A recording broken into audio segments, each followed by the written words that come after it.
I would like to request Dr. Kamlesh Kabir to have on the stage, please. Welcome him with a huge round of applause. तो सबसे पहले तो मैं mother Teresa school के staff को, principal को, यहाँ के मैनेजिंग जो डायरेक्टर है जिन्होंने मुझे इनवाइट किया, और आप सभी लोगों को तहे दिल से जिसको कहते हैं कि धन्यवाद करना चाहूँगा। और दूसरा, जैसे कि प्रोग्राम के शुरू में आपको बताया गया कि यहाँ पे जैसे सिंगिंग एंटरटेनमेंट के साथ में कुछ अच्छी चीज़ों के बारे में हम डिस्कस करने वाले हैं। तो मैं बेसिकली ब्रीफिंग कर देता हूँ मेरे बारे में थोड़ा सा। मैं कमलेश कबीर और पैसे से मैं अभी एज ए डॉक्टर वर्क कर रहा हूँ, और मेरा जो वर्किंग है वो टोटली थोड़ा सा डिफरेंट है। मैं बच्चों के साथ ज़्यादा वर्क करता हूँ।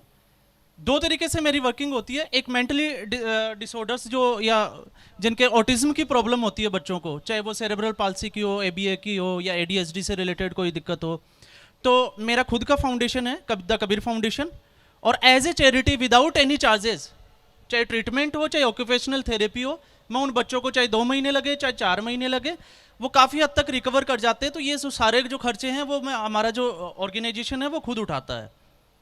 सेकंड जो है, मेरी जो वर्किंग होती है वो है एज ए मेमोरी ट्रेनर और लाइफ स्किल ट्रेनर मैं वर्क करता हूँ। और अब यहाँ पे ये थोड़ा सा सुनने में अजीब भी लग रहा होगा ये वर्ड कि मेमोरी ट्रेनर या मेमोरी का क्या वास्ता है यहाँ पे, या इसको हम कहें कि मैं इसको ज़्यादा तो नहीं, लेकिन आपको थोड़ा सा इस तरीके से समझा सकता हूँ, क्योंकि ये सारा जो है वो वैदिक टेक्निक्स या वैदिक स्टडी के ऊपर डिपेंड करता है। अब ऐसा क्यों करता है, इसके पीछे साइंस क्या कहती है, क्योंकि इसमें दोनों चीज़ों को लूँगा मैं आपके सामने, वैदिक स्टडी और मॉडर्न साइंस, क्योंकि काफ़ी यहाँ पे सीनियर जो पर्सन्स यहाँ पे बैठे हैं उनको तो इन चीज़ों के बारे में आइडिया भी होगा। अब यहाँ पे ये स्कूल का प्रोग्राम है तो बच्चे भी यहाँ पे बैठे हैं। ओके, तो मैं ऑनेस्टली पूछना चाहूंगा आप लोगों से, आज हम हमारे बच्चों को बहुत अच्छे स्कूल में भेजते हैं, स्कूल के बाद में हम उनको कोई ना कोई एक कोचिंग सेंटर भी देते हैं कि चलो ठीक है इनकी पढ़ाई अच्छी हो जाए, और फिर उसके बाद में जैसे वो 10th या 12th क्लास के बाद में वो बड़ी क्लास में, अपर क्लास में स्टैंड करते हैं, जाते हैं, फिर हम उनके लिए बड़ी बड़ी, जैसे किसी बच्चे को हमने बाहर भेजना है तो उसको आइलेट्स की तैयारी कराते हैं, किसी को एमबीबीएस करना है तो नीट जेई या इंजीनियरिंग में जाना है। क्या हम सब लोग अपने जो बच्चे हैं उनकी पढ़ाई से खुश हैं? ये मेरा बेसिक क्वेश्चन है आप लोगों से। कितने लोगों को जो है वो ये लगता है कि नहीं, हमारे बच्चे पढ़ने तो जा रहे हैं लेकिन कहीं ना कहीं पढ़ाई का जो लेवल जो होना चाहिए उससे हमारे बच्चे थोड़े से कहीं ना कहीं पीछे रह रहे हैं? रेज योर हैंड्स प्लीज, बता पाओगे मुझे? या फिर सबको लगता है कि नहीं हमारे बच्चों का पढ़ाई का जो लेवल है वो बिल्कुल अच्छा है? किसी को नहीं लगता? देखो, अब यहां पे थोड़ा सा इस क्वेश्चन को लेके लोग कंफ्यूज भी हो रहे होंगे कि ऐसा क्वेश्चन मैंने क्यों किया। तो ऐसा क्वेश्चन मैंने इसलिए किया है क्योंकि हमारे सोसाइटी में एक बहुत अच्छी चीज तो नहीं कहूंगा मैं, लेकिन सोसाइटी में एक चीज चलने वाली है और चल भी रही है, और हम बार बार कहते हैं कि हमारा जो बच्चा है वो पढ़ाई में या तो पर्टिकुलर किसी सब्जेक्ट में कमजोर है या तो वो पढ़ाई में ही कमजोर है। फिर हम उसको लेते हैं, अच्छे काउंसलर के पास लेके जाते हैं। आजकल मैंने तो ये भी ट्रेंड देखा है कि लोग जो है अब कुंडली वगैरह दिखाते हैं, ज्योतिषियों के पास जाते हैं, या आजकल एक फिंगरप्रिंट से चल रहा है, 3000 से 7000 रुपए वो चार्ज करते हैं। उसके बाद में फिंगरप्रिंट से उनकी एक पूरी वो जेरोक्स निकालते हैं, और उसमें ये लिखा होता है कि आपका बच्चा जो है वो आने वाले टाइम में स्पोर्ट्स में अच्छा होगा, ये डॉक्टर बनेगा, या ये और किसी फील्ड में चला जाएगा। ऐसा कुछ ट्रेंड में चल रहा है अभी।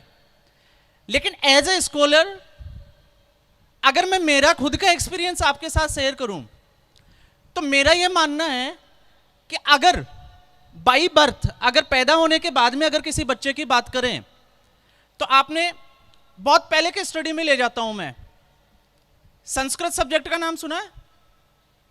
और जब हम संस्कृत सब्जेक्ट की बात करते हैं तो वहां पे एक लाइन और एक स्लोगन लिखा हुआ है, यथा पिंडे तथा ब्रह्मांडे। ये जो हमारे पिंड में, पिंड का मतलब यहां पे मेरा ह्यूमन ब्रेन से है, ये जो हमारा मस्तिष्क है इसको हम कहेंगे यथा पिंडे तथा ब्रह्मांडे। इस यूनिवर्स में जितनी जो पावर्स हैं वो सारी पावर्स जो हैं वो कहां हैं? हमारे ब्रेन में है। और कैसे हैं? आज हम जितनी भी फिजिकल थिंग्स, चाहे वो कार हो सकती है, इक्विपमेंट्स हो सकते हैं, मशीनरी हो सकती है, कंप्यूटर, लैपटॉप, आपका एरोप्लेन, हर जो चीज हम देखते हैं वो सबसे पहले कहां थी? इमेजिन कर सकते हो कि वो कहां होगी?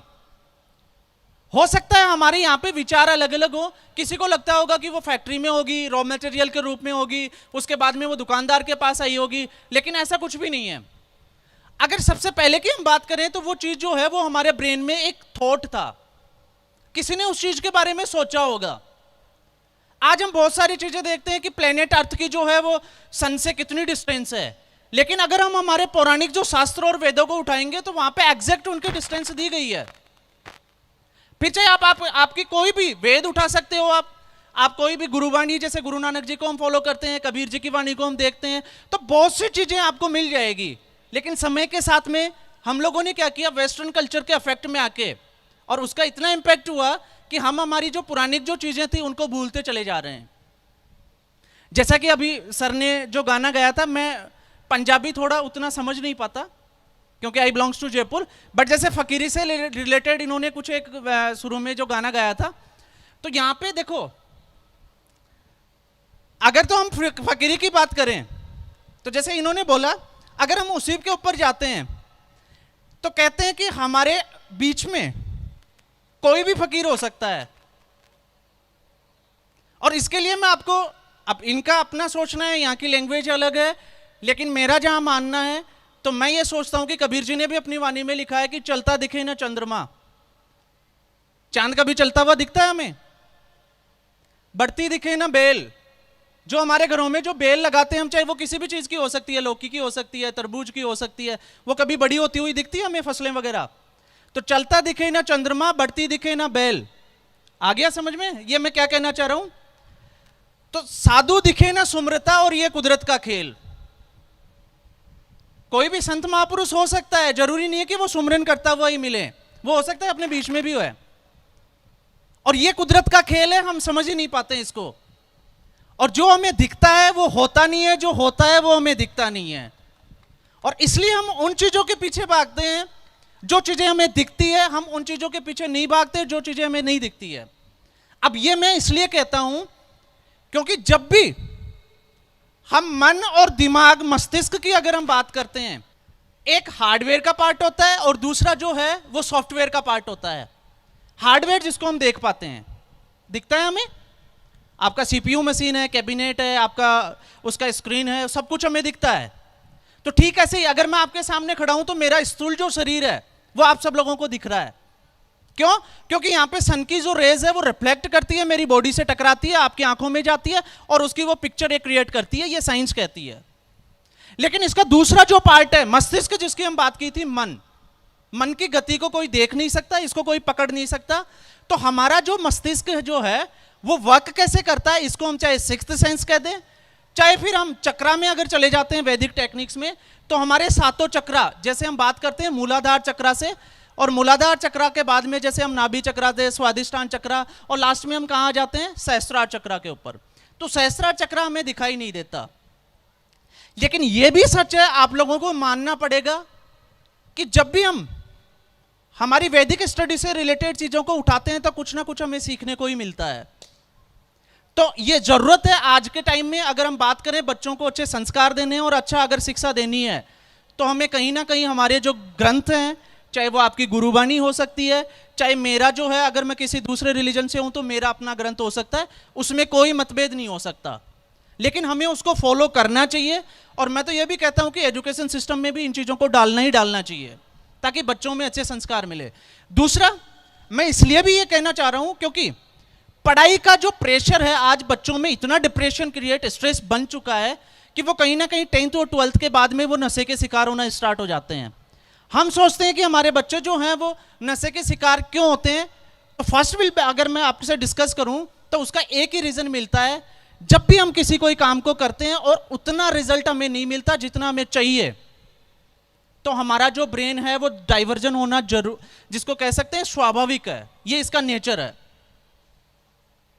आज हम बात करते हैं बच्चों की, जैसे पिछले 2 साल से हम कोविड पेंडेमिक से बाहर निकले हैं, और कोविड पेंडेमिक से जब हम बाहर निकले हैं तो आपने देखा होगा कि बच्चे जो है वो ज़्यादातर अपना समय जो है वो मोबाइल पे भी स्पेंड कर रहे हैं, सबसे ज़्यादा जो समय है। और कुछ बच्चों में तो ऐसी चीज़ें भी आती है कि जब वो मोबाइल के ऊपर बैठते हैं, आप उनसे मोबाइल छीन के देखो, वो एग्रेसिव होना स्टार्ट हो जाते हैं। और ऐसा क्यों होता है? हमने देखा है। अब अगर इन चीज़ों को 2 साल के बाद में हम चाहें कि बच्चा जो है वो हमारा वापस से बुक्स वगैरह पे आ जाए, तो ये थोड़ा सा मुश्किल हो जाता है। और ये ठीक उसी तरह से है, ये जरूरी नहीं है कि बच्चों के साथ ही हो, ये बड़ों के साथ में भी हो सकता है। और ये ऐसा इसलिए होता है क्योंकि जब भी हम कोई बिजनेस करते हैं, अगर हम बिजनेस में पैसा लगाते हैं और वहां से अगर हमें आउटपुट नहीं मिलता, तो हम कितने दिन वो बिजनेस करेंगे? हम खुद सोच के देख सकते हैं। तो ज्यादा दिन तक हम मोटिवेट नहीं रख सकते अपने आप को। ठीक ऐसे ही बच्चों के साथ में भी यही प्रॉब्लम है। अब बच्चों की प्रॉब्लम्स को हम अंडरस्टैंड नहीं कर पाते, इसलिए कंट्रोवर्सी ये होती है कि हमें नहीं पता। हम बच्चों को बार बार, टीचर्स भी ये बोलते हैं कि बेटा ध्यान लगा के पढ़ना, या बेटा मन लगा के पढ़ो, बोलते हैं कंसंट्रेट करो। पेरेंट्स भी जब उनके चाहे रिजल्ट अच्छे नहीं हो, या जब वो बच्चे घर जाते हैं, तो उनको मोटिवेट करने की कोशिश करते हैं, और उनका भी यही होता है, बेटा कोई बात नहीं, अच्छे से मेहनत करो, और अच्छा आप मेहनत करोगे, अच्छा मन लगा के पढ़ो, तो आपके रिजल्ट्स बहुत अच्छे आएंगे। लेकिन ये कहने से, जहां तक मेरा आइडिया है, ये कहने से और सुनने से हमारे बच्चों के रिजल्ट अच्छे नहीं हो सकते। और जब बच्चों के रिजल्ट अच्छे नहीं हो सकते, तो फिर हमें कौन सी चीजें हैं जिनको हमें समझने की जरूरत है? तो आपको आज के इस प्रोग्राम में, मुझे नहीं पता आपको इस फील्ड के बारे में कितना नॉलेज होगा, लेकिन मैं आपसे पर्सनल मेरा एक्सपीरियंस शेयर करूंगा। यहां पे साइंस और जितने भी हमारे जो ग्रंथ है, वो ये कहते हैं कि एक जो मनुष्य है, ह्यूमन बींग्स जिसकी हम बात करते हैं, वो असीम क्षमताओं का एक भंडार होता है। और वो जो सारी पावर्स हैं, वो जब पैदा होता है तो उनको लेके पैदा होता है। बट जैसे जैसे वो सोशल लाइफ में आता है, जैसे जैसे वो बड़ा होता है, वो अपनी उन चीजों को भूलता चला जाता है। जैसे हम गुरुवाणी वगैरह में पढ़ते हैं कि मनुष्य जो है वो अपने आप को भूलता चला जाता है, जिसको हम कहते हैं सोल। हमारी जो दिव्य जो और शक्ति जो होती है, हम उसको भूलते चले जाते हैं, और जो भौतिक चीजें हैं उनके पीछे भागते रहते हैं। तो साइंस उसमें क्या कहती है? अब देखो, ये जो चीज है, मैं यहां पे बोर्ड का इसलिए यूज कर रहा हूं ताकि ये आपको अच्छे से समझ में आ जाए। जब भी हमारी ये कंट्रोवर्सी होती है कि ऐसा क्यों होता है, जैसे मैंने मन और मस्तिष्क की हमने बात की थी, तो मैं आपको थोड़ा सा बैक में लेके जाऊंगा। मॉडर्न साइंस की मैं थोड़ी देर बाद में बात करूंगा। पहले मैं उससे पहले वैदिक एरा में आपको ले जाना चाहूंगा। तो जब हम वैदिक एरा में जाते हैं, तो आप सब लोगों ने, आई थिंक, मुझे उम्मीद है कि आपने एक नाम सुना होगा, वर्ड तो हमेशा सुना ही होगा या देखा भी होगा, अर्धनारीश्वर। कितने लोग जानते हैं इस चीज के बारे में? अर्धनारीश्वर का मतलब, आपने एक ऐसा पिक्चर या फोटोग्राफ देखा होगा जिसमें आधा शिव और आधा पार्वती हो। यह सनातन संस्कृति से लिया गया है, वैदिक एरा से। उसके बाद में जब हम अर्धनारीश्वर से थोड़ा आगे चलते हैं, जहां जितने भी संत महात्माओं की ये चीजें लेते हैं, तो फिर वहां पे उन्होंने यूज किया है चेतन और अचेतन, जो कि हमें गुरुवाणी में मिलता है। और साइंस में अगर हम देखें, जैसे अगर कोई पढ़े लिखे हैं, तो फिर हम देख लेते हैं कि कॉन्शियस और अनकॉन्शियस और सबकॉन्शियस, अभी थर्ड पार्ट उसका और आ गया। लेकिन अगर मॉडर्न साइंस की हम बात करें, तो मॉडर्न साइंस ये कहती है कि हमारा जो ब्रेन है, ये 2 पार्ट में या 2 हेमिस्फीयर में डिवाइड होता है। एक लेफ्ट हेमिस्फीयर और दूसरा है राइट हेमिस्फीयर। और ये मैंने इसलिए यूज किया है क्योंकि हमारा जो लेफ्ट हेमिस्फीयर है, हमारे जो ब्रेन का लेफ्ट वाला जो पार्ट है, हिस्सा है, वो हमेशा अर्धनारीश्वर में अगर हम जाएं, या फिर हम उसके बाद में ऋषि महात्माओं की अगर उसमें गुरुवाणी में जाते हैं, तो ये होता है चेतन, या इसको हम कहेंगे मेल पार्ट। मैं आपके सामने खड़ा हूं, तो मेरा जो लेफ्ट जो पार्ट है, वो मेल पार्ट की फंक्शनिंग को शो करेगा। मतलब मेरा बायां हिस्सा जो है वो किसको है? पौरुष, जिसको हम कहते हैं। और हमारा जो राइट पार्ट है ब्रेन का, ये शो करता है, इसके सिम्टम्स जो होते हैं वो होते हैं फीमेल से, और इसी को हम अर्धनारीश्वर कहते हैं। मैं अगर आपके सामने खड़ा हूं, तो मेरा राइट पार्ट जो है ब्रेन का, वो फीमेल पार्ट की फंक्शनिंग करेगा, और लेफ्ट पार्ट जो है वो किसकी फंक्शनिंग करेगा? मेल की। इसे हम चेतन कहते हैं और इसे ही हम अचेतन कहते हैं। और ये कैसे, थोड़ा सा इसको हम समझ भी लेते हैं। ऐसा क्यों होता है? क्योंकि आपने देखा होगा, जब भी हमारे संस्कृति में एक वो है, जिसको कहते हैं कि एक नियम भी है, चाहे वो अच्छा काम शुभ कार्य जब होता है, चाहे किसी की शादी होना हो, चाहे हवन हो, यज्ञ हो, तो जब भी हम, आपने देखा होगा कि किसी भी जिसकी शादी नहीं हुई उसको हम उसमें बैठने की इजाज़त नहीं देते हैं, और हमारे शास्त्र भी उसकी परमिशन नहीं देते। कभी हमने सोच के देखा कि ऐसा क्यों होता है? क्योंकि पूर्ण मनुष्य का जो निर्माण है वो इन दोनों से मिलके ही होता है, मेल और फीमेल, या हम इसको ये भी कह सकते हैं चेतन और अचेतन।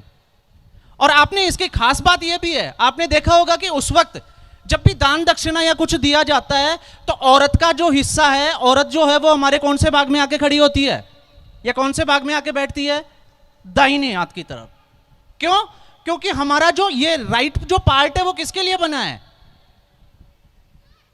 ये फीमेल के लिए बना है। और अगर जैसे आप लोग, अब कुछ लड़कियां बैठी है, कुछ औरतें भी बैठी है, तो मैं उनको भी ये बता देता हूं, आपका भी जो लेफ्ट पार्ट है वो मेल पार्ट की फंक्शनिंग को शो करता है। हाँ, ये अलग बात है कि आप में ज्यादा अफेक्टिव कौन सी चीज है उसके सिम्टम्स हमें शो करते हैं या वही शो होते हैं, ये साइंस का मानना भी है। लेकिन अब मैं थोड़ा सा बेसिकली अब इसी पे आ रहा हूं टॉपिक पे। जब हम लेफ्ट ब्रेन कॉन्शियस और अनकॉन्शियस की बात करते हैं, चेतन और अचेतन की बात करते हैं, तो यहां पे इसको हम लॉजिकल ब्रेन कहते हैं, ये लॉजिक्स पे काम करता है। अभी आपके दिमाग में बहुत सारे क्वेश्चंस चल रहे होंगे, तो ये किसका पार्ट होगा? लेफ्ट ब्रेन का। इसके अलावा अगर मेजर देखें हम, तो बच्चों की अगर हम बात करें तो स्टडी से रिलेटेड पढ़ाई अगर करना है तो कौन सा ब्रेन करेगा? ये हमारा चेतन पार्ट करेगा, कॉन्शियस, क्योंकि हम बार बार उसी को मैसेज देते हैं। इसके अलावा इसको हम एनालिटिकल ब्रेन भी कहते हैं, क्योंकि ये एनालिसिस करता है। और एनालिटिक मैंने इसलिए यूज किया है, हम किसी भी चीज के बारे में ये सही है या गलत है, कुछ देर के बैठने के बाद में हम उस पर विचार करना स्टार्ट कर देते हैं। तो ये एनालिसिस का काम कौन कर रहा है? Left brain.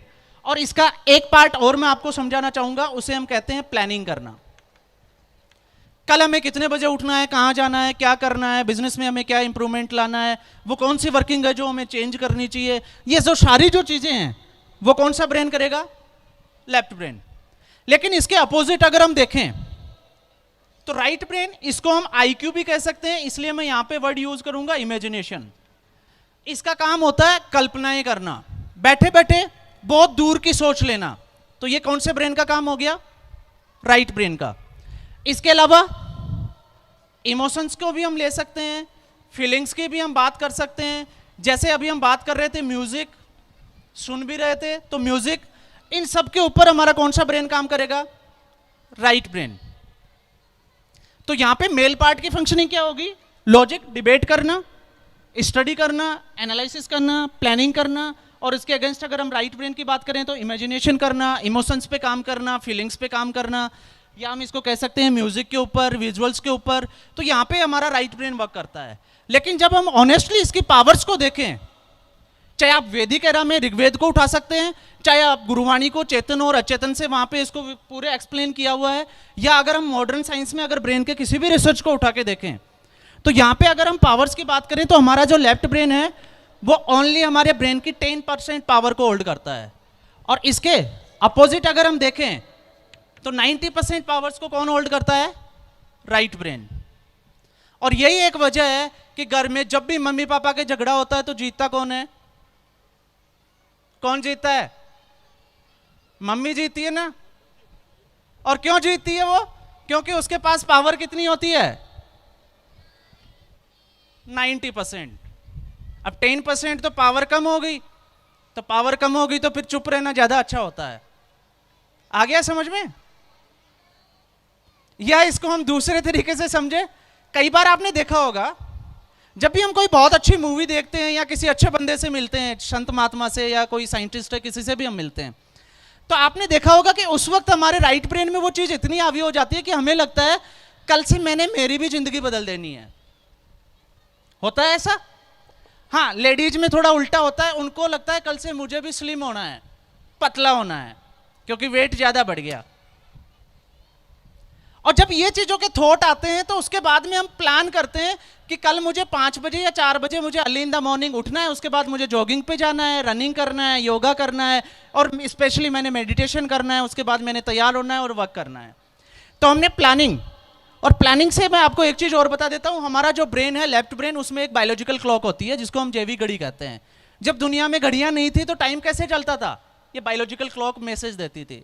आपने देखा होगा बुजुर्ग जो लोग हैं वो बिना घड़ी के टाइम जो है वो ऊपर देख के या कैसे भी वो छाया वगैरह देख के अपना वो कर देते हैं एक्सप्लेन, और एग्जैक्ट टाइम उसके आसपास ही हमें मिलता है। और ये कौन कराता है? ये बायोलॉजिकल क्लॉक कराती है। और जब हम उस सिचुएशन में बायोलॉजिकल क्लॉक को मैसेज देते हैं कि कल मुझे अर्ली इन द मॉर्निंग उठना है और उठने के बाद में मुझे पूरी लाइफ को चेंज कर देना है, हम सोने चले जाते हैं, अलार्म फिक्स करते हैं 4 बजे का या 5 बजे का, और उसके बाद में सो जाते हैं। तो बायोलॉजिकल क्लॉक को हमने मैसेज दिया, हम सो गए। अब आप देखो उस सिचुएशन में जब हमें कहीं जाना होता है या ऐसा कोई वर्क करना होता है तो ठीक उसी टाइम पे अलार्म बजने से ठीक 2 या 4 सेकंड पहले हमारी आंख खुल जाती है। और ऐसा किसने किया? ऐसा हमारी बायोलॉजिकल क्लॉक ने किया। 10% ने अपना काम किया, लेकिन उसके 2 या 3 सेकंड बाद में हमारा जो पावरफुल ब्रेन जिसको हम कहते हैं राइट ब्रेन, जो कल्पनाओं में जीता है, हकीकत से इसका कोई वास्ता नहीं है, और जो ये कल्पनाओं में जीता है ये 2 या 3 सेकंड बाद में हमें मैसेज देता है। और ये मैसेज क्या होता है, थोड़ा सा मैं इसमें ऐड कर देता हूं। लेफ्ट ब्रेन जो है वो पास्ट और फ्यूचर पे वर्क करता है। हमारी पास्ट में वर्किंग कैसी थी तो फ्यूचर में रिजल्ट क्या आएगा ये यहां पे वर्क करता है, जबकि राइट ब्रेन जो है वो प्रेजेंट में उसको क्या अच्छा लग रहा है, उसको गाने सुनना अच्छा लग रहा है तो वो गाने सुनेगा, उसको मूवी देखना अच्छा लग रहा है तो वो मूवी देखेगा। और उस सिचुएशन में जब वो 4 या 5 बजे उठ जाएगा तो 2-3 सेकंड बाद में उसका राइट ब्रेन बोलेगा अभी कंबल गर्म है, बाहर बहुत ज्यादा ठंडा है। बैरियर बन गया, रोक दिया ना। और जब ये सिचुएशन आती है तो फिर लेफ्ट ब्रेन बोलता है नहीं नहीं हमें उठना चाहिए, क्योंकि हमने कितने साल खराब कर दिए, 5 साल, हमारी लाइफ के इंपॉर्टेंट 5 साल 10 साल हमने खराब कर दिए, अब हमें उठना चाहिए और कुछ करना चाहिए। तो राइट ब्रेन फिर तपाक से ये क्या बोलेगा आपको इमीडिएटली, बेटा 5 साल में कुछ नहीं कर पाया तो आज क्या कर लेगा। क्योंकि हमारी जो अवधारणा है, जो बेड़ियां होती है वो हमें पकड़ के रखती है, छोड़ती नहीं है वो पीछा। कहते हैं ना अगर हमारे सोसाइटी में या कोई भी खराब लत हमें लग जाती है तो वो इजी वे में हमें छोड़ती नहीं है हमारा पीछा, जबकि अच्छी आदतों को अपनाने में हमें समय लग जाता है। और जब ये कंट्रोवर्सी जब दोनों के बीच में चलती है तो लेफ्ट ब्रेन बोलता है नहीं हमें उठना चाहिए, तो राइट ब्रेन को ये पता होता है कि लेफ्ट ब्रेन को बात लॉजिक से समझ में आती है। और बच्चे अक्सर ये यूज करते हैं बस मम्मा 5 मिनट और, या कई बार मैं थोड़े बड़े लोगों को सीनियर पर्सन्स को यहां पे इन्वॉल्व करूंगा। कई बार किसी की स्मोकिंग करने की आदत है और जब हम उसको बोलते हैं कि स्मोकिंग हमने छोड़नी है तो वो क्या बोलेंगे, आज से नहीं, कब से छोड़ना है हमने, कल से, आज अच्छे से स्मोकिंग कर लेते हैं कल से छोड़ देंगे। अगर उनको बोलो कल से हमें रनिंग पे जाना है या जॉगिंग पे सुबह जल्दी उठना 4 बजे, आज 10 बजे तक सो लेते हैं, कल से कितने बजे उठेंगे, 4-5 बजे। तो ये जो हमारा राइट ब्रेन जो होता है ये बैरियर का काम करता है। और अगर मैं इसी की बात करूं, अगर किसी पर्सन ने हमारे अचेतन मन को पकड़ लिया, यहां पे अब मैं बात कर रहा हूं पकड़ना, जैसे हमारी कर्मेंद्रियां जिसको कहते हैं, अगर इनको किसी ने पकड़ना सीख लिया तो आपके पास जो पावर है वो 10% से कहां मूव कर जाती है, शिफ्ट कहां हो जाती है, वो 90% पे। और जब ये 90% पे शिफ्ट हो जाती है तो आपका रिजल्ट जो है वो 10% के बजाय कितना हो जाता है, 90%। और इसका बहुत अच्छा एक एग्जाम्पल भी मैं यहां पे आपको बता सकता हूं, लेकिन मैं वो थोड़ी देर बाद में बताऊंगा। अगर किसी पर्सन ने, आपको मैं बता देता हूं, स्वामी विवेकानंदा के बारे में आपने सुना होगा, क्योंकि अभी यहां पे स्कूल का प्रोग्राम है तो मैं आपको स्पिरिचुअलिज्म की तरफ नहीं लेके जाऊंगा, और ना मैं आपको यहां पे डॉक्टर्स का कोई सेमिनार है इसलिए मैं साइंस की तरफ लेके जाऊंगा। मैं इसको बेस जो है वो एजुकेशन पे ही रखता हूं थोड़ी देर के लिए।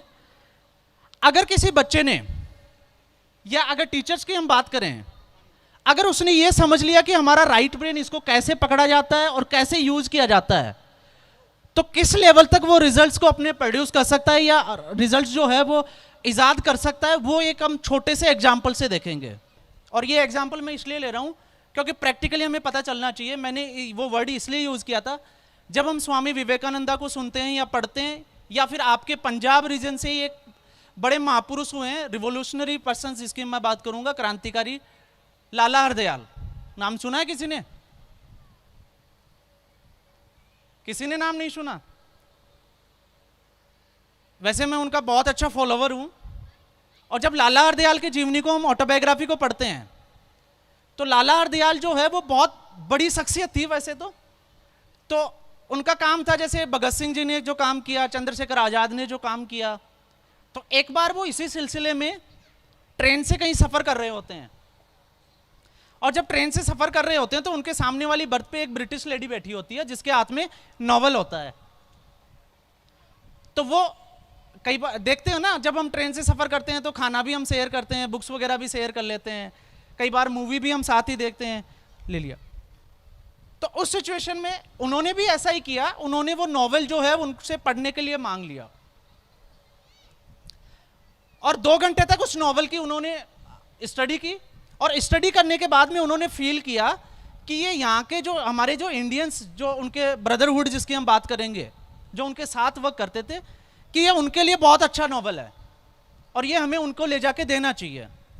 तो उन्होंने जैसे ही जंक्शन आया, ट्रेन से वो नॉवल हाथ में लेते ही वो नीचे उतर गए और वहां से वो अपना रास्ता पकड़ लिया। तो वो ब्रिटिश लेडी जो है वो इंग्लिश में उसको रोकने लगी कि भाई मेरा नॉवल तो देते जाओ। तो जब उन्होंने नॉवल मांगा तो लाला हरदयाल ने बोला कि कौन सा नॉवल और किसका नॉवल। इस चीज को समझना, थोड़ा सा ट्विस्ट है इसमें। तो वो ब्रिटिश लेडी इंग्लिश में उनको गालियां देने लग गई कि एक तो मैंने पढ़ने के लिए नॉवल दिया और आप बोल रहे हैं कौन सा नॉवल और किसका नॉवल। इतने में वहां पे 2 पुलिस वाले खड़े होते हैं, वो भी आ जाते हैं। अब जब ये बात आगे बढ़ जाती है तो लाला हरदयाल बोलते हैं कि अच्छा ये आपका नॉवल है, आप क्लेम कर रहे हो कि ये मेरा नॉवल है। तो उसने बोला कि हाँ ऑफ कोर्स मेरा ही नॉवल है। तो उन्होंने बोला कि अगर आपका नॉवल है तो आपने पढ़ा भी तो होगा। तो ब्रिटिश लेडी बोलती है कि हाँ मैंने इसको 4 बार पढ़ा है। तो लाला हरदयाल उनको पूछते हैं अगर आपने 4 बार इसको पढ़ा है तो बताओ 79 पेज नंबर पे क्या लिखा हुआ है। क्वेश्चन को समझ पा रहे हो? तो वो ब्रिटिश लेडी बोलती है कि ये कौन सा बेतुका सवाल हुआ। तो ब्रिटिश लेडी, अब नॉवल पढ़ने वाली लेडी, वो भी तो क्लेवर माइंड होगी, तो वो लेडी भी चालाक थी, तो उसने तपाक से पूछ लिया अच्छा ठीक है मैं मान लेती हूं कि मेरा नहीं है, आपका तो है। तो लाला हरदयाल बोलते हैं हाँ जी मेरा तो है और मैंने पिछले 2 घंटे पहले ही खरीदा है और 2 घंटे में मैंने इसको एक बार पूरा पढ़ भी लिया है। तो वो ब्रिटिश लेडी बोलती है अच्छा अगर आपने पढ़ लिया तो बताओ 99 पेज नंबर पे क्या लिखा हुआ है। और लाला हरदयाल बोलते हैं फर्स्ट पैराग्राफ पे ये लिखा हुआ है, सेकंड पे ये लिखा हुआ है और थर्ड पे ये लिखा हुआ है, बताओ आपको कौन सा सुनना है। तो ये हमें शख्सियत सुनने को भी मिलती है, पढ़ने को भी मिलती है। और विवेकानंद जी के बारे में तो ये भी लिखा हुआ है कि जब वो किसी लाइब्रेरी में बुक पढ़ने जाते थे तो जब वो किसी बुक के बारे में लाइब्रेरियन को बोलते थे कि आप ढूंढ के लाके दो, उतने में वो एक बुक याद भी कर लेते थे। और जब हम इसकी याद की बात करते हैं, अब मैं लर्निंग पे ही आ रहा था यहाँ पे, तो आपने ये भी देखा होगा कि हम अगर वैदिक एरा में जाते हैं तो चारों वेद कहीं लिखे हुए थे क्या? आज तो हमारे पास कागज और पेन है, तब तो कागज और पेन का इन्वेंशन भी नहीं हुआ था। तो फिर चारों वेद कैसे चलते थे? या जितने भी जो ऋषि महात्मा जो थे वो क्या करते थे? वो करते थे वर्बली, मौखिक रूप से वो बोलते थे, उनके स्टूडेंट सुनते थे और सुनते सुनते ही उनको क्या हो जाता था, याद हो जाता था। और आज हमारे एजुकेशन सिस्टम में इनके पास बुक्स भी है, इनको नोट्स भी दिए जाते हैं, इनको टीचर्स बार बार समझाता भी है। और आउट ऑफ अगर हम देखें रिजल्ट की बात करें, अगर कोई बच्चा बहुत अच्छा स्कॉलर भी है तो आप मानोगे नहीं उसकी क्रेमिंग इतनी अच्छी है कि 10th क्लास में 95 स्कोर किया है, लेकिन 11th क्लास में उसको 4 महीने बाद ये पूछो कि बेटा 10th क्लास में क्या पढ़ा था, नहीं पता। हम उस सिस्टम को फॉलो कर रहे हैं।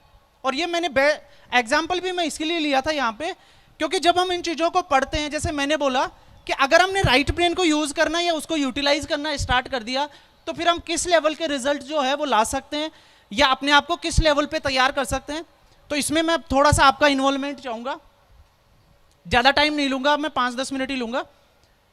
आप सब लोग एक काम करिएगा, हम एक गेम खेलते हैं। आप अपने मोबाइल के लास्ट के 2 नंबर फटाफट फटाफट स्पीड से बोलते जाओ, मैं इनको राइट डाउन करता हूं।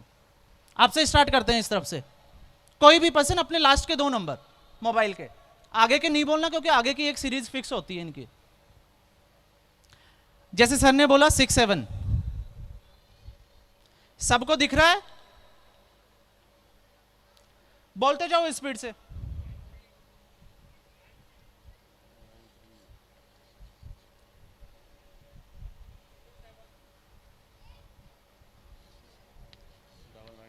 बच्चे भी पार्टिसिपेट कर सकते हैं, कोई प्रॉब्लम नहीं है। बोलते जाओ, ज्यादा टाइम वेस्ट नहीं करना हमने। 1 2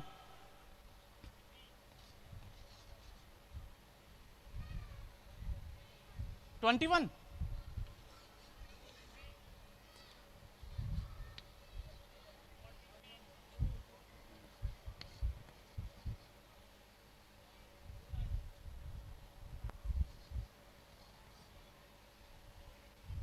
आगे बोलते चले जाओ।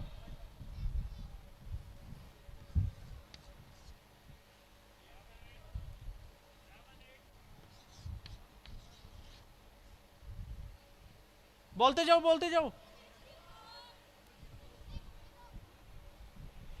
बेटा एक साथ कोई भी नहीं। 00 के बाद में किसी ने 60 बोला था। ये लो 54 भी लिख देता हूं और 64 भी लिख दिया मैंने।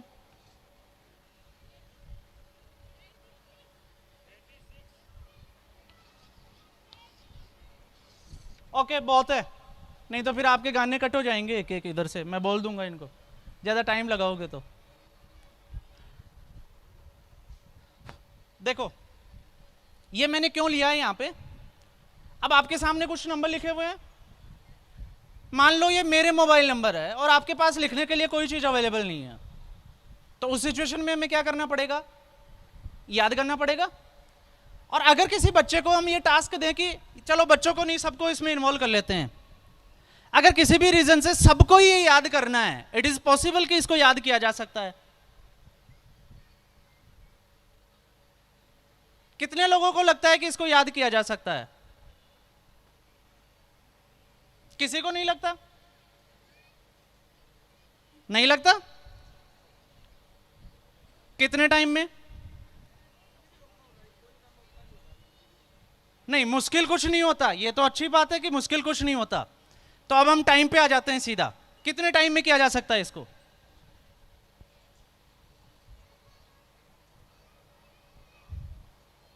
आइडिया कुछ? आपके बच्चों की बात करूंगा मैं इस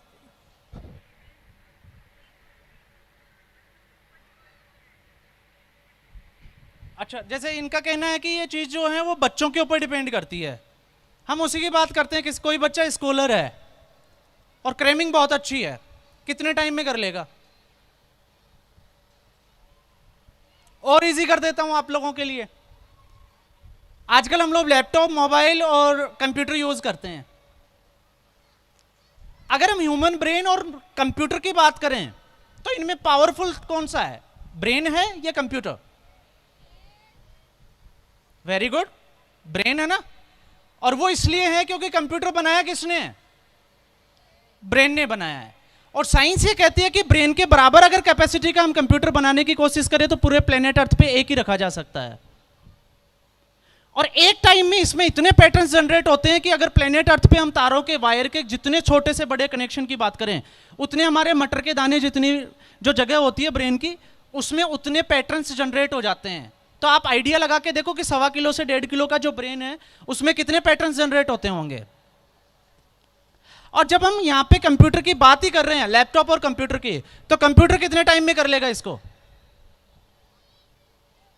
अगर हम कंप्यूटर को ये फिगर दें कि आपको ये याद करना है, कितने टाइम में कर लेगा? आप आइडिया दे सकते हो?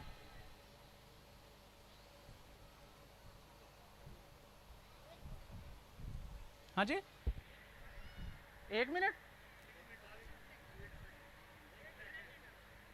जैसे अगर मैं 1 सेकंड के लिए बोलूंगा तो थोड़ी सी नाइंसाफी होगी कंप्यूटर के साथ भी।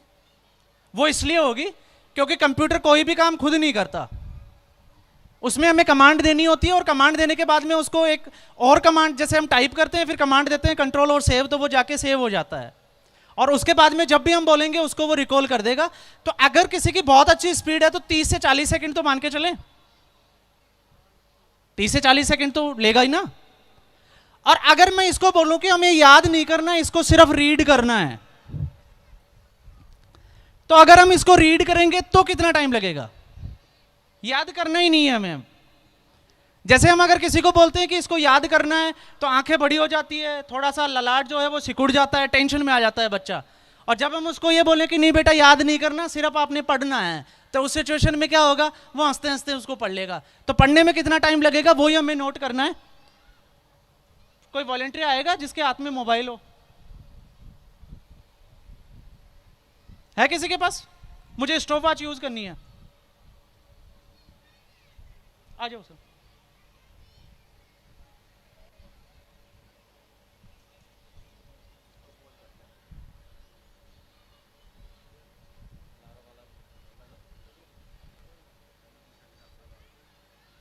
हो गया?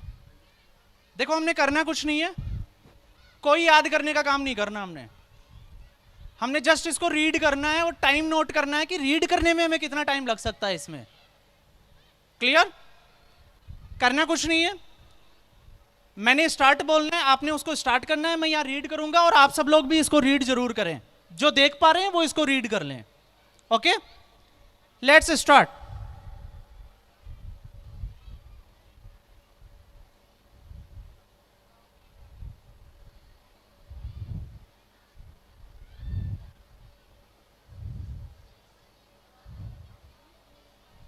डन।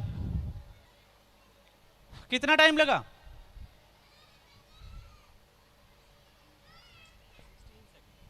जैसे इनका मानना है कि इसको रीड करने में हमें कितना टाइम लगा? 16 सेकेंड। बैठो सर, थैंक यू। और जब हम कंप्यूटर की बात करें तो ऑलमोस्ट मैं मानता हूं कि 16 सेकेंड से तो ज्यादा टाइम ही लगेगा। मानते हो, इस एग्री करते हो इस बात से? अच्छा मुझे ये बताओ, क्या इसको 16 सेकंड में याद किया जा सकता है क्या?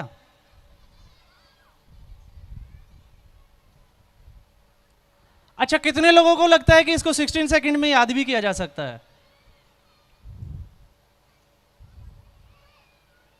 नहीं लगता किसी को? अगर नहीं लगता तो एक काम कर लेते हैं बेटा, सब लोग अब इधर देखोगे, अब आपके काम की चीज है। मैं थोड़ा सा साइड में जा रहा हूं ताकि आप लोगों को ये इजी वे में दिखता हो। चेक करते हैं कि 16 सेकंड में हम क्या कर सकते हैं।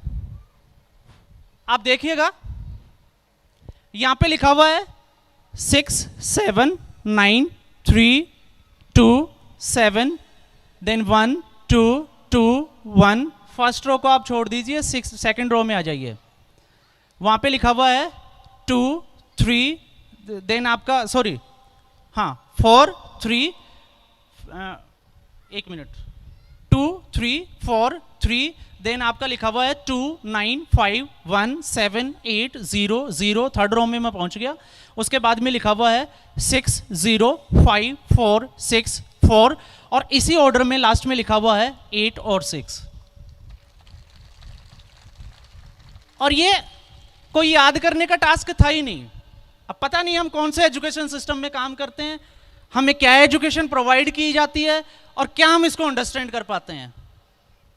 और ऐसा नहीं है, अगर हम किसी बच्चे को ये टास्क दें और उस बच्चे को हम ये बोले कि नहीं आपने इसको सीधा कर लिया, क्या इसको रिवर्स में भी सुनाया जा सकता है क्या?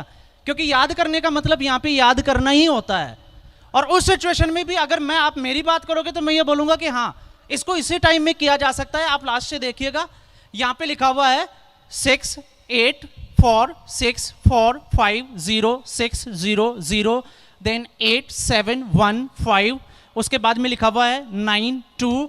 तो इसी ऑर्डर में हम जितना मर्जी चाहें हम इसको रिकॉल कर सकते हैं, कोई प्रॉब्लम नहीं है। उसके बाद में लिखा हुआ है 3 4 3 2 1 2 2 1, देन 7 2 3 9 7 और 6।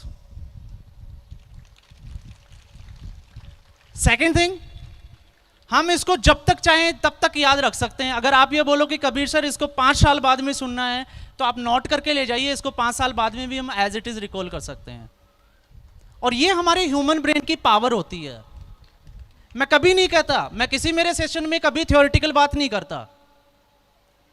हमने बहुत से लोग देखे हैं जो ये कहते हैं कि हम मेडिटेशन करते हैं, लेकिन मेडिटेशन का जब रिजल्ट दिखाने की बात आती है, जैसे मैं आपको गुरु नानक जी की बाणी में लेके जाऊंगा, तो गुरु नानक जी की बाणी में लिखा हुआ है पाया पाया सब करे कुन पाया करतारा, पाया हो तो करो प्रकाशा रूप रण इकसारा।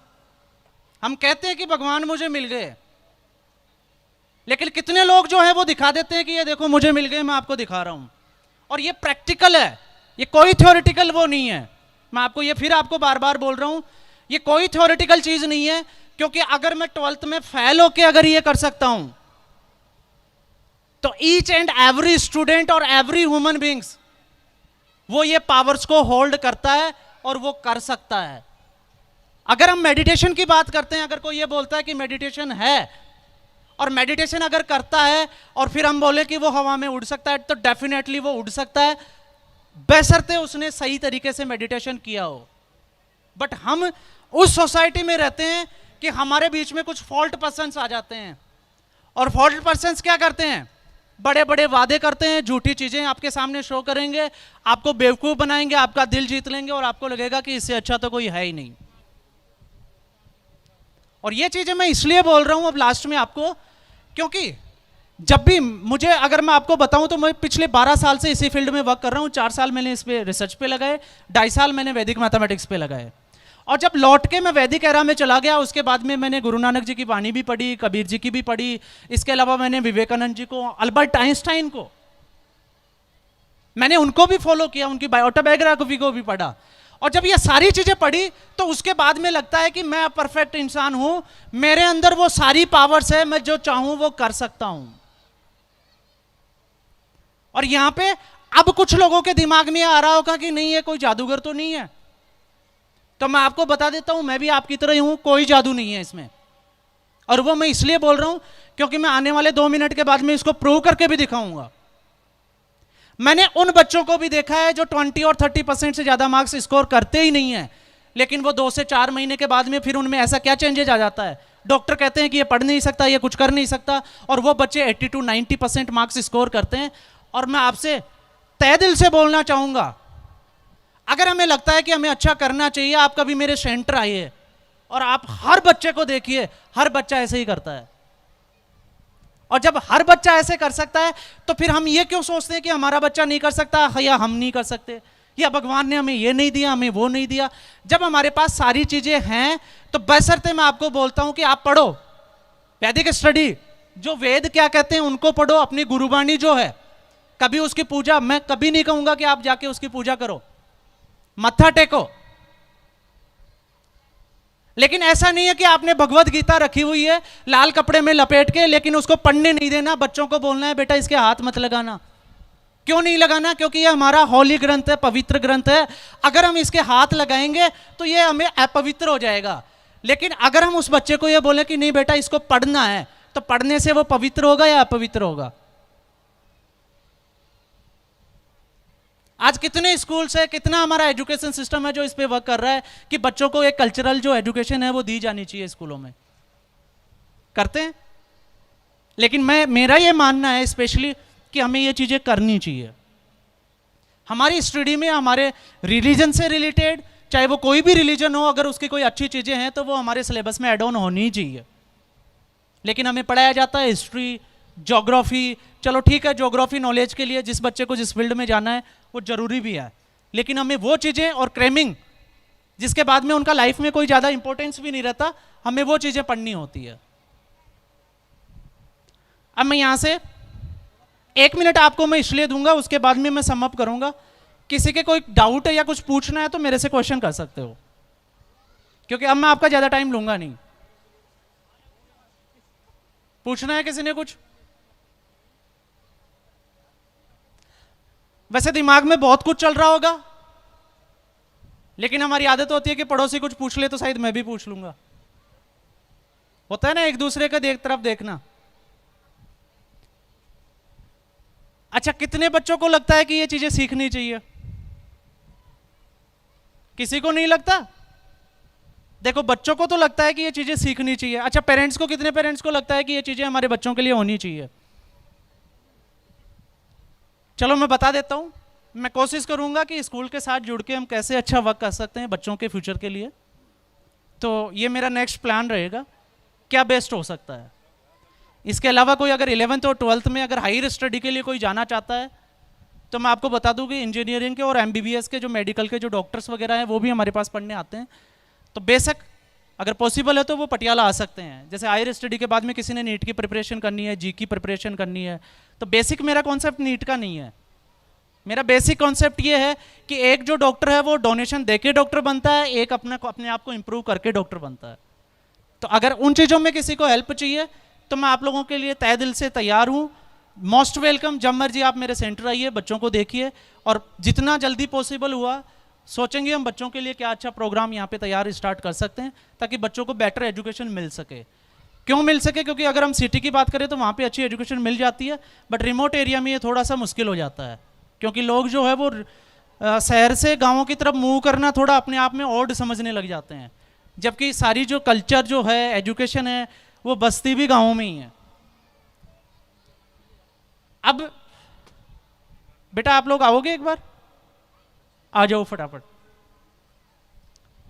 मैं ज़्यादा टाइम तो नहीं लूँगा। ये तीनों बच्चे आज फ्री थे, ये मेरे साथ आ गए, मैं खुद लेके आया हूँ।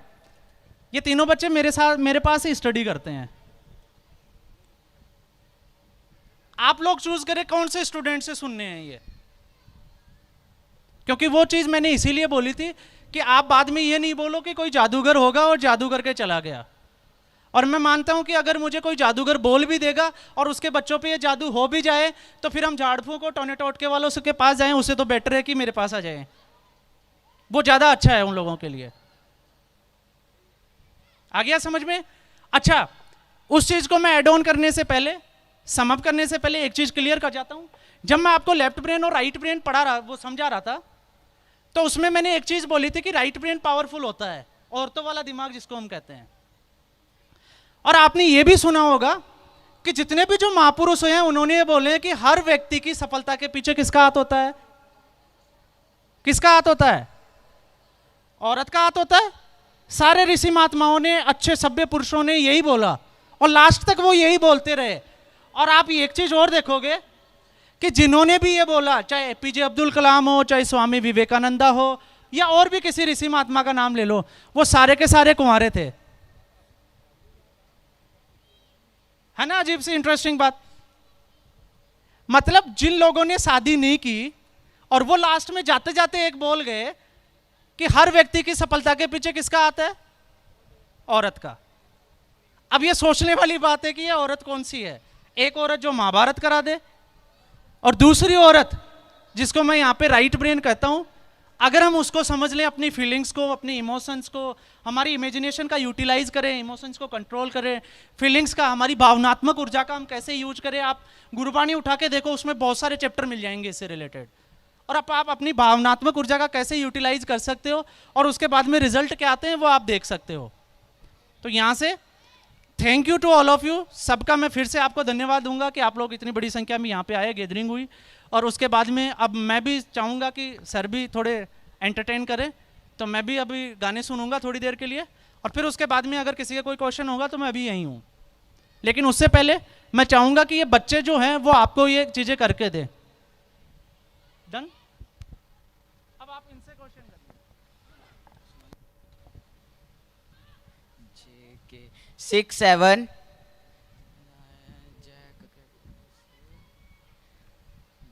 एक चीज मैं और क्लियर कर देता हूँ यहाँ पे, ये बच्चे अभी मेरे पास स्टडी कर रहे हैं, इनको लाने का मकसद भी मेरा यही था क्योंकि ये दूसरों के सामने हेजिटेट करना, या इसको हम कहते हैं कि बच्चे हेजिटेट करते हैं, तो ये आज इनका फर्स्ट टाइम स्टेज पे हैं। हो सकता है एक आधा हेजिटेशन की वजह से, वाइब्रेशन की वजह से, क्योंकि जब मेरा फर्स्ट सेमिनार था बीकानेर में, तो मेरे भी पैर वहाँ पे थोड़े कांप रहे थे। और मैं आपको मानोगे नहीं, जैसे सर ने यहाँ गाना गाया, तो हो सकता है उनका भी फर्स्ट कॉन्सर्ट होगा तो ऐसा ही कुछ हुआ होगा। तो ये सबके साथ होता है, but practice make a man perfect. जब हम प्रैक्टिस करते हैं तो फिर वो चीज़ें हमारी आदत में आ जाती है। तो मुझे तो वो चीज़ें फील नहीं होती, बट हम इन बच्चों को कोऑपरेट जरूर करेंगे। अब सुनो बेटा आराम से, कोई दिक्कत नहीं। 6 7 9 3 2 7 1 2 2 1 2 3 4 3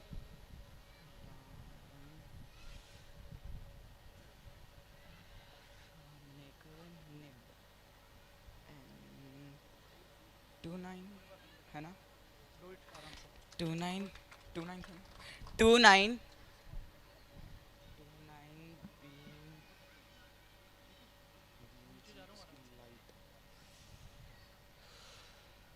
51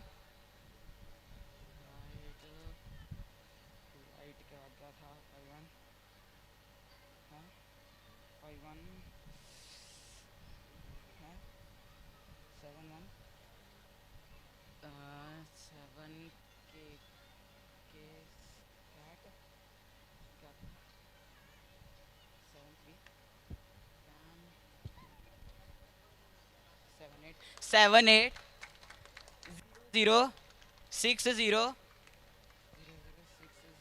fish jazz LR 5 4 lorry guy JR 6 4 8 6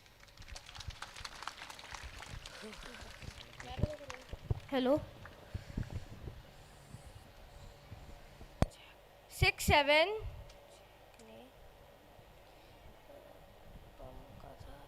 9 3 2 7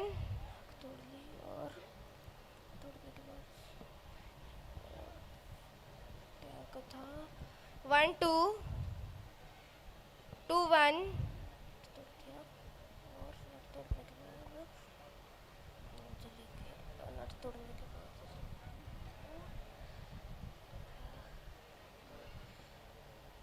2 3 4 3 2 9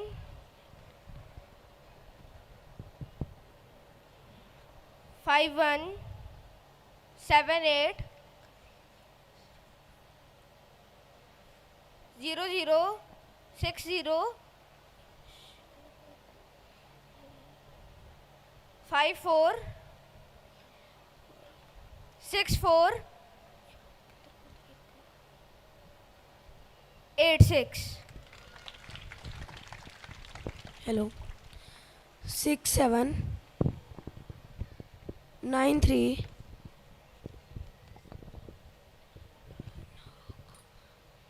2 7 1 2 2 1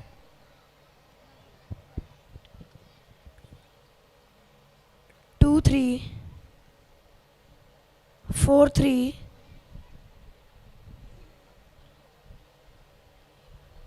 2 9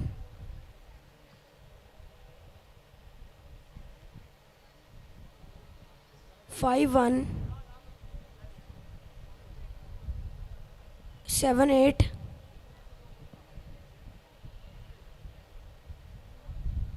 0 0 6 0 5 4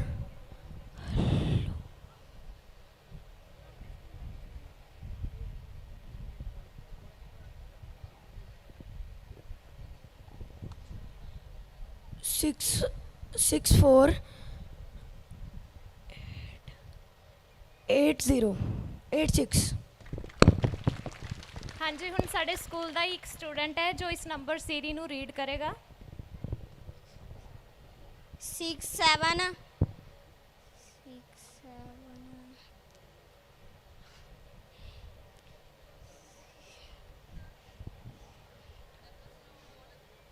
6 7 9 3 2 7 5 1 2 2 1 2 3 4 3 2 3 4 3 4 3 2 9 5 1 7 8 0 0 6 0 5 4 6 4 8 6